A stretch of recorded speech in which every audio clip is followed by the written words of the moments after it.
What if the reason you feel constantly frustrated with the people in your life, friends who don't text back, coworkers who never listen, family members who always disappoint you, isn't about them at all? What if the real problem is that you're trying to control something you were never meant to control in the first place? That's the heart of Mel Robbins's The Let Them theory. Mel Robbins, known for the 5-second rule and the high five habit, has spent years studying motivation and mindset. But this book takes a softer, more freeing approach. Instead of pushing you to do more or be more disciplined, it invites you to simply let go. The Let Them theory is simple but revolutionary. When someone acts in a way you don't like, let them. Let them make that choice. Let them behave that way. Let them show you who they are. Because the moment you stop trying to manage what other people do, you start reclaiming your energy, your time, and your peace. This mindset can change how you deal with relationships, work conflicts, social media, and even your own self-talk. Let's unpack what the Let Them theory really means, why it's so powerful, and how you can use it to build stronger boundaries and a calmer mind. Part 1. What is the Let Them theory? At the core of the Let Them theory is radical emotional freedom. It starts with a truism. You can't control other people. You can't control what they think of you, how they behave, what they decide, or even how they treat you. Yet, most of us spend enormous energy trying to, usually without realizing it. We rewrite messages before sending them, hoping not to sound too much. We overanalyze why someone hasn't called. We replay conversations in our heads, wondering if we said the wrong thing. And we carry other people's choices on our shoulders as if their happiness, approval, or recognition were our responsibility. The better way is offered by Mel Robbins, who says, let them. Let them cancel plans. Let them gossip. Let them choose someone else. Let them walk away. Because when you let them, you free yourself. Here's what happens when you don't. You're caught in a closed circle of emotional micromanagement. You start thinking that if you just try harder, explain better, or care more, you can fix the situation. But that illusion of control keeps you stuck. The Let Them theory breaks that illusion. It reminds you that people's actions are reflections of them, not of you. Mel often illustrates things with simple examples. You plan a group trip and nobody responds. Instead of chasing them, let them. Go alone or do something else. Your friend doesn't support your new idea. Let them. Their opinion doesn't change your worth. Someone criticizes your choices online. Let them.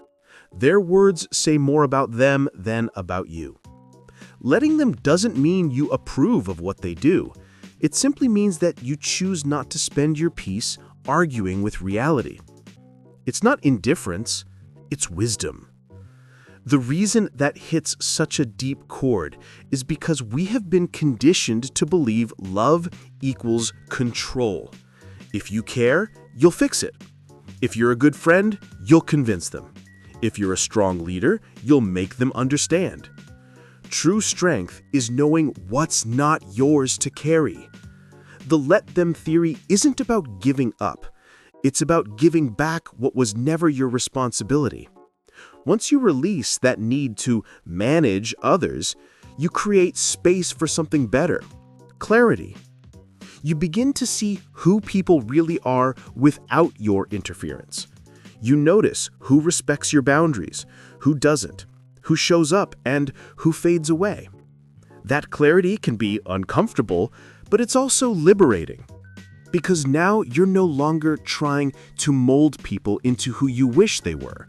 You're accepting who they are.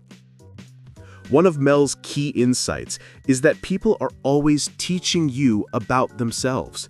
You simply have to pay attention instead of intervening. If someone consistently proves himself to be unreliable, believe them. If someone continually talks down to you, believe them. If someone doesn't make time for you, believe them. And once you believe them, you can act accordingly. So letting them is not weakness. It's strength disguised as stillness. Think of it this way. Every moment you spend trying to change another person is a moment stolen from your own growth. Every text you rewrite, every argument you replay, every sleepless night you spend worrying about what someone else is doing, that's energy that could be invested in becoming the person you want to be. When you let them, you take that power back. And here's something profound that Mel points to. Letting them doesn't only change your relationships, it changes how you view yourself. You stop seeing yourself as the fixer, the peacemaker, the pleaser. You begin to view yourself as a whole individual, capable of standing on your own even when others disappoint you. The world doesn't need you to manage it. It needs you to be steady, self-aware, and free. And that begins with two simple words: let them. Part 2, the shift to let me. The first half of this idea, let them, is about release, about unclenching your grip on other people's choices. But the second half is where the transformation takes place. It's called let me. After you let them, whatever them is in your life, the question then becomes, now what am I going to do? Because with every time you release a hold on someone else, a space is created, and nature abhors a vacuum. It's a space that's either going to be filled with resentment or with power. Let me is how you make sure it fills with power. So instead of saying, let them ignore me, and just stopping at that, you add, let me focus on people who value my energy. Instead of let them criticize me, you add, let me stay grounded in my purpose. Instead of let them choose drama, you add, let me choose peace. It's a pivot from reaction to intention. Mel Robbins describes let me as a mental redirect. The moment your brain fixates on what someone else is doing, you pull it back to your side of the street, your actions, your emotions, your boundaries. This isn't selfishness, it's self-leadership. Let's walk through how that looks in real life. Imagine you're working on a project, and one of your team members continuously misses deadlines. You may feel tempted to remind them, to micromanage them, or tell others about their lack of discipline. But when you apply the let them, let me mindset, everything shifts. You say, let them manage their own responsibilities. Let me do my best work, communicate clearly, and protect my timeline. Suddenly your stress level drops. You separated what's yours from what's theirs. Or take a family situation. A sibling makes choices you disagree with, say financially or personally. Normally, you'd argue, lecture, try to help. But with this approach, you breathe, let them live their life. Let me love them from a healthy distance. You are no longer stuck in the illusion that with love comes interference. This let me shift isn't passive, it's deeply active. You are doing something, but what you're doing is turning inward instead of outward. You're in control with your answer, not after theirs. That's everything. Most emotional exhaustion doesn't come from doing too much.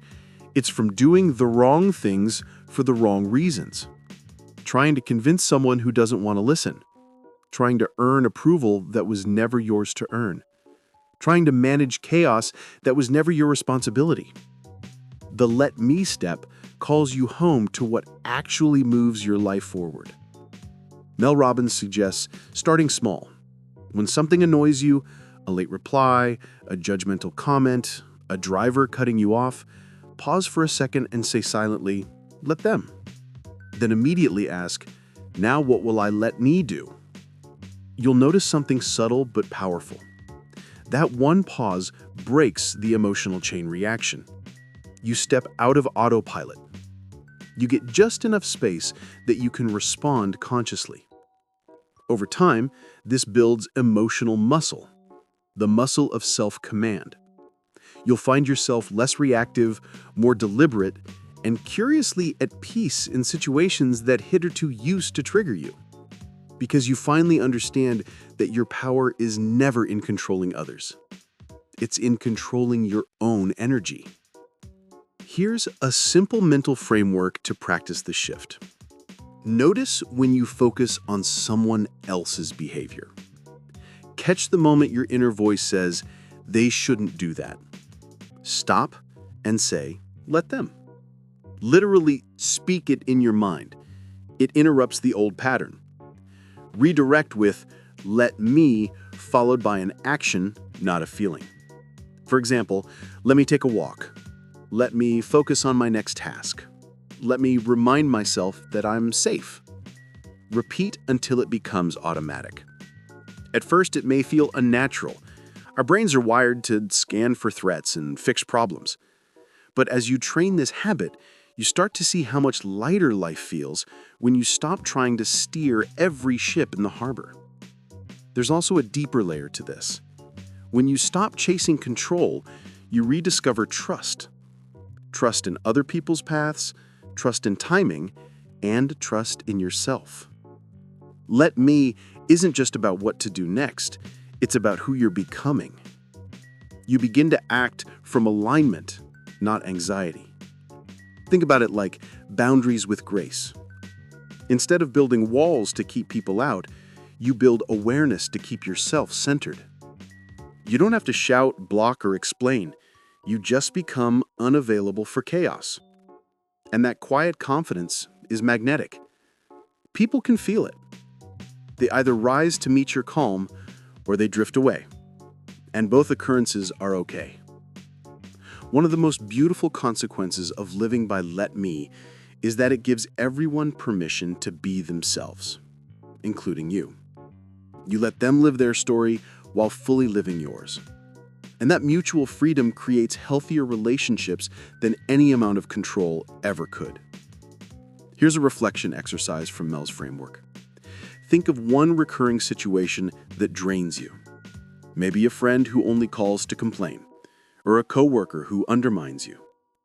Write down what you usually do, then rewrite it using the let them, let me structure. Example, let them complain. Let me decide how long I'll listen before I change the subject.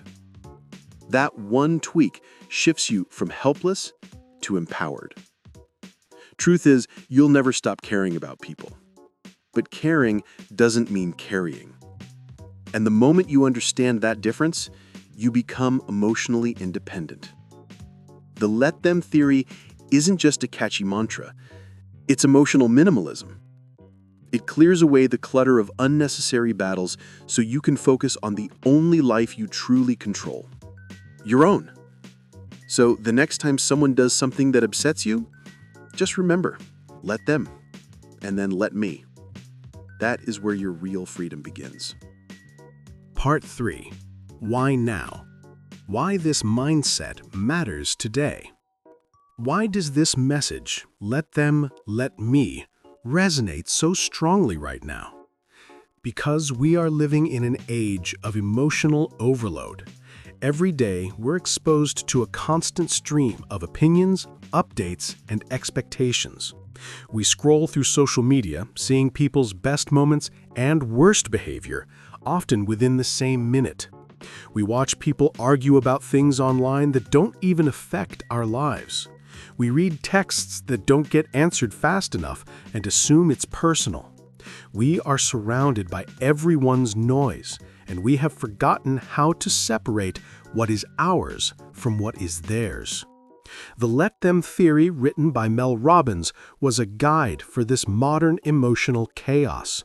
She was particularly aware of how exhausted people were, not just from doing too much, but from caring too much about things that were beyond their control.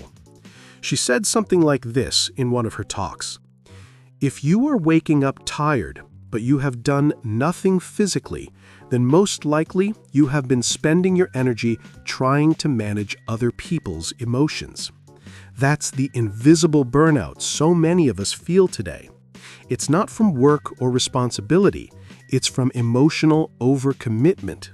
We've become the managers of everyone's behavior, feelings, and opinions, and it is exhausting. That's why the let them theory hits like a deep exhale. It gives you permission to step out of other people's stories and come back to your own. But to understand why it's so important now, we have to look at the cultural shift happening underneath. For decades, the self-help advice focused on doing. Improve yourself, hustle harder, fix your flaws, set more goals. It was all about productivity and performance. That helped us grow, but it also brought along a certain kind of pressure. This belief that if something in your life isn't working, then you're doing something wrong. If people don't like you, fix your personality. If your relationship fails, repair your communication. When your team underperforms, fix your leadership. Everything then became a problem to be solved by you. But what if the truth is simpler and softer? What if not every situation needs your intervention? That's the revolution behind the let them theory. This book introduces some much-needed balance to the self-help world. It says you can still grow, improve, and take responsibility, but not for everything, because not everything is yours. We think that control equates to safety. If I can predict what people do, I won't get hurt. If I can control the results, I won't be surprised. But that's not how life works. Trying to control others gives you the illusion of safety, but guarantees anxiety. Letting them, on the other hand, restores peace. Not because life is suddenly easier, but because you stop fighting battles that aren't yours. A message that has become even more necessary in this digital era. Social media constantly invites comparison and judgment. You can see what everyone is doing, buying, and thinking, and it's tempting to believe you should have an opinion on all of it. But let them is the antidote.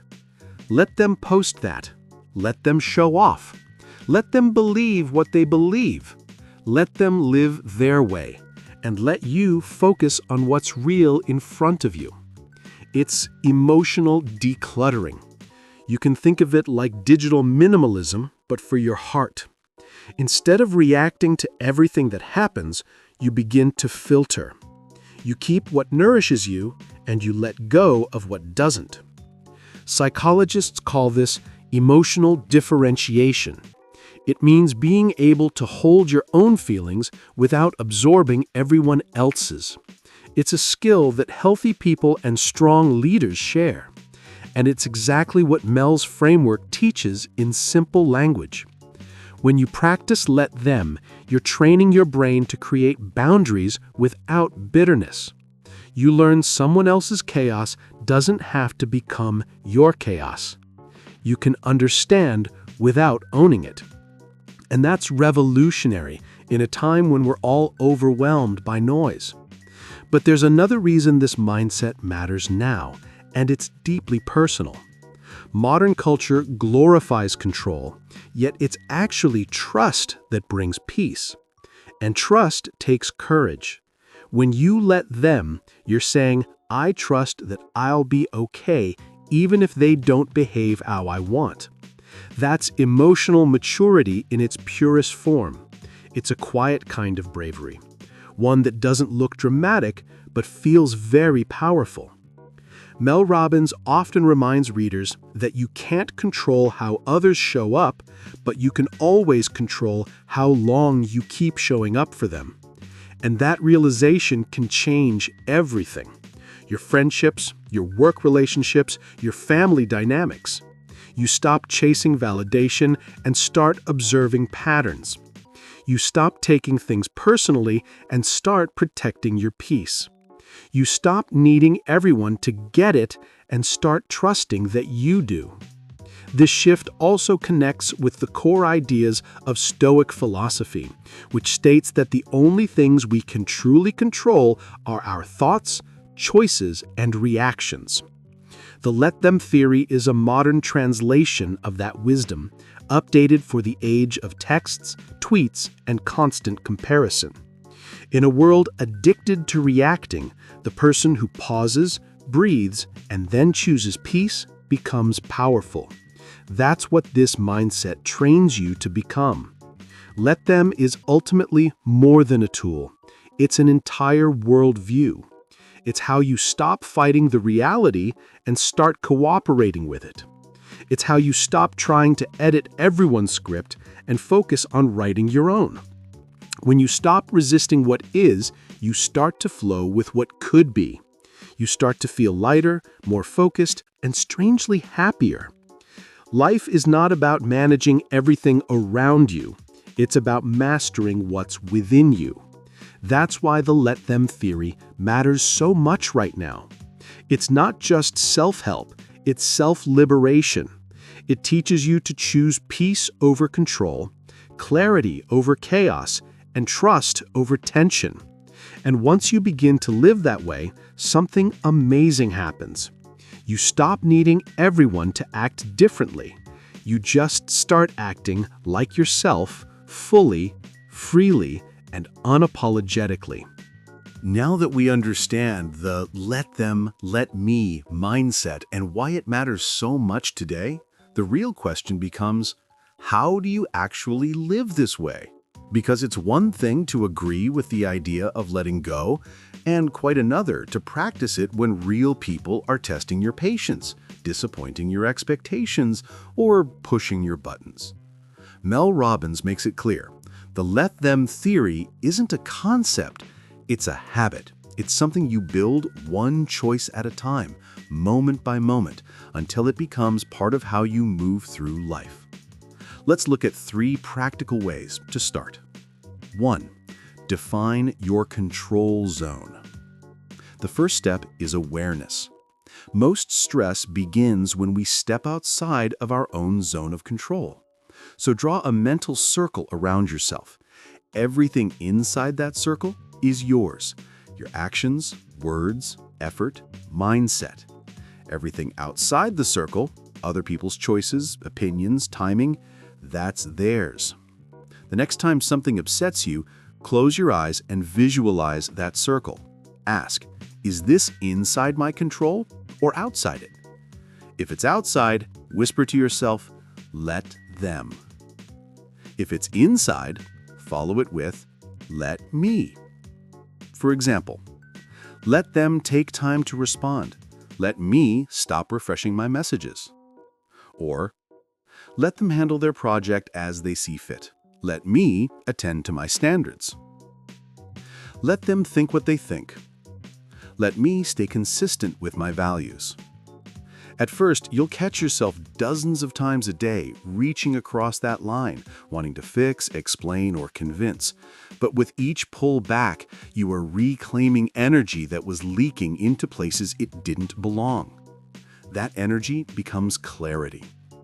You show up more calm, focused, and less reactive. 2. Use the pause method. The next practice is deceptively simple. Pause before you respond. When someone's words cut, when plans get derailed, when you feel an overwhelming urge to manage, don't act. Just breathe and say silently, let them. That pause interrupts the emotional autopilot. In that tiny space, you can consciously choose the let me response. Let me take a walk. Let me journal instead of texting back. Let me give this a day, like 24 hours, before I decide. It's in this way that emotional intelligence is built, not by suppressing feelings, but by stretching the gap between trigger and reaction. Mel Robbins refers to this as the power of the gap. That's where maturity lives. In that space, you recall not every comment requires a comeback. Not every opinion requires correction. Not every problem requires your rescue. The more you practice this, the stronger your self-command becomes. Over time, you stop being tossed around by every external wave. You become the calm in the center of it. 3. Create a let them anchor. Change sticks best when it's visible. So create a small reminder, a bracelet, a lock screen note, or a post-it that says simply, "Let them, let me." It's your emotional anchor. The moment you find yourself getting pulled into someone else's storm, look at it. That little cue pulls you back to the present, reminding you that peace is always a choice. You can even share the concept with friends or family. Sometimes when tension arises, one of you can simply say, "Hey, let them," as a gentle reset. It's a phrase that carries power precisely because it's short, kind, and true. When the theory doesn't apply. Now, let me make one thing clear. Let them does not mean accept everything. It does not mean tolerating disrespect, staying silent in a case of injustice, or ignoring abuse. Letting someone live their choices is not the same as allowing harm. Boundaries still matter deeply. If someone crosses a line that threatens your safety, dignity, or core values, the correct version of let them might sound like this. Let them show who they are, and let me walk away. Letting go isn't passive. It's an act of decisiveness. It's choosing to respond, not react, to protect your peace without poisoning your heart. Letting them can also be misunderstood to mean apathy or detachment, but real letting go comes from compassion. You release control because you respect both yourself and the other person enough to let life teach them what you can't. You're not abandoning them, you're trusting the process. And here's a subtle truth Mel Robbins points out. Sometimes you are the them. Sometimes you're the one someone else needs to let go of. And that's okay too. If you want this freedom for yourself, you should give it to others. In embracing that mutual permission, relationships become lighter, more authentic, less transactional. Your personal challenge. Now, it's time to apply this. Think of one situation right now that drains your energy. Maybe a colleague who never appreciates your effort, a friend who keeps disappointing you, or a family pattern that repeats. Take a moment to write it down. Below it, write in 2 lines. Let them, let me. Fill in the blanks honestly. Maybe it's let them complain. Let me stop trying to fix their mood. Or let them live their choice. Let me focus on my own goals. Then, for 1 week, practice it every time that situation appears. Observe how your mood shifts. Notice how the peace creeps back in as you stop wrestling with what you can't change. That's the quiet power of this theory. It gives you back to yourself. Final reflection. The let them theory is not about detachment, it's about direction. It points you back to the only person you can ever truly control, yourself. It's an act of trust, a declaration of boundaries, and a daily reminder that peace doesn't come from managing others, it comes from mastering your own response. So the next time someone disappoints, criticizes, or confuses you, remember, let them be who they are. Let you be who you're becoming. That's not weakness, that's freedom. And that's the let them theory, a mindset so simple you can say it in 2 words, yet so powerful it can completely change how you live. If there is one thing this book teaches, it is that peace is not something you find when life calms down. It is something you choose when you stop fighting for control. So let them talk. Let them judge. May they stay or may they go. Because while they do what they do, you get to choose who you'll become. And that's what Mel Robbins wants for you. Not a life where everyone behaves perfectly, but a life where you no longer lose yourself trying to make that happen. If this message resonated with you, take a second to think of one person in your life who might need to hear it too. Go ahead and share the video with them. Sometimes a small shift in mindset is all it takes to start feeling free again. And if you love learning life-changing ideas from books just like this, hit subscribe and turn the notification bell on. Every single week, we break down best-selling books in mindset, productivity, finance, and personal growth so you can turn big ideas into daily action. Join us next week as we explore yet another book that challenges your thinking and helps you grow from the inside out.